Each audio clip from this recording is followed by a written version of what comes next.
C'est Benjamin Ortega et bienvenue pour un nouvel épisode sur ma chaîne de la rénovation énergétique, mon parcours accompagné. Donc un épisode très important, voire le plus important de la chaîne, le système de ventilation et de renouvellement d'air. Voilà, donc obligatoire quand on va faire des travaux d'isolation, que ce soit isolation par l'extérieur, des planchers, des combles, des rampants. On fait une ventilation efficace. On va parler aujourd'hui de l'installation sur notre étude de cas, toujours la même, sur une ventilation Hygro B. Donc on va regarder tout de suite le matériel. Hygro réglable, le principe. Donc là on est sur un modèle de chez Atlantique, basse consommation, BC c'est basse consommation. Donc le but, Hygro B, pourquoi? Entrée d'air Hygro réglable, bouche d'extraction Hygro réglable, moteur Hygro réglable. Voilà. Donc le principe, on fait rentrer de l'air neuf par les pièces de vie, salon et chambre, donc par les entrées d'air sur les fenêtres, comme ici. Voilà. On extrait dans les pièces humides, donc on a un balayage, un renouvellement d'air des pièces qui est fait. On envoie dans le moteur sur différentes gaines.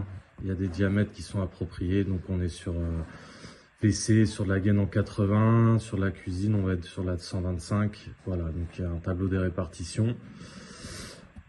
Et on rejette en toiture par une gaine en diamètre 160 avec un chapeau, tuile à douille, tout dépend de la typologie de couverture qu'on a, etc. Donc il nous faut prévoir l'alimentation électrique qui n'est pas vendue avec, donc avec disjoncteur et câble. Il faut l'amener au moteur depuis le tableau électrique qui est quelque part. Voilà. On a le groupe de ventilation, on en a parlé. Les entrées d'air à acheter à part aussi, donc Hygro réglable. Pour la circulation de l'air, si on a les portes fermées, donc il faut faire un détalonnage des portes, donc de 1 à 2 cm sous les portes. Les conduits, on en a parlé. Et les bouches d'extraction avec des règles de pose, voilà, en termes de hauteur, en termes de cartement par rapport à un mur, etc. Donc nous, dans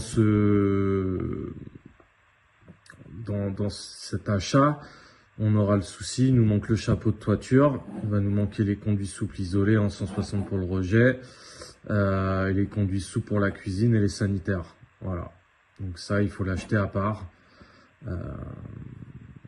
On va passer à la suite. Qu'est-ce qu'on a là-dessus? On va avoir donc le moteur, les raccords, les deux raccords pour WC, salle de bain et pour la cuisine. Donc on va venir insérer les gaines là-dedans. On peut les serrer par scotch après, moi c'est ma technique. Vu qu'il y a pas mal d'entrées, si vous avez une salle de bain en plus, un WC en plus, on peut faire jusqu'à 7 entrées sur celle-là. Donc nous on va venir obturer parce qu'on n'en a pas besoin, mais c'est faisable. Voilà. Derrière ça c'est le rejet, donc pareil avec un connecteur. Et voilà, c'est tout. Après on a le raccordement électrique avec le capot qu'on enlève pour venir chercher le bornier ici. Terminé sur ce qu'on va appeler le principe, on ira voir après la réalité. Donc on a le raccordement électrique, on enlève le capot, on raccorde. La fixation du groupe, donc conseillé pour éviter tout ce qui est vibration, etc. Un crochet que vous allez mettre sur un chevron, ou je conseille plutôt sur une panne de la charpente. Là c'est pour mettre les manchons pour les bouches d'extraction, donc on le verra après, très simple. Vous avez la collerette, vous venez faire le trou, vous sortez votre gainable, vous le raccordez à ça, un coup de colson et on tourne. Et c'est prêt dans le mur. Normalement, si c'est bien fait, vous n'avez pas de reprise d'enduit, rien. Et vous collez votre bouche d'extraction dedans. Voilà. Et après, ça, c'est le principe de raccord sur le moteur des gaines. Voilà, donc on vient prendre le raccord, on le visse dans la gaine. Et après, on vient le tourner d'un quart de tour au niveau du moteur. Donc voilà, c'est ces raccords-là qu'on vient tourner un quart de tour dedans. On a les bouches d'extraction. Là, j'ai déjà posé pas mal. On va aller voir ce que ça donne sur le terrain. Et le principe.